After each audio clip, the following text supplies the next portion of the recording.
Hello guys, nandito kami sa normal ngayon. May nakita kami mystery bag. Ano kaya ang trip na?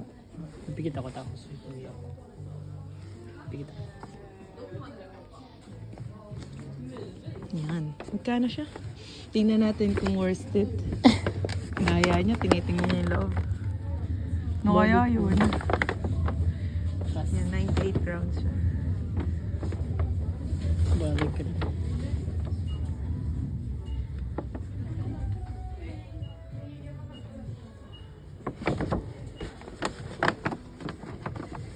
Yun na.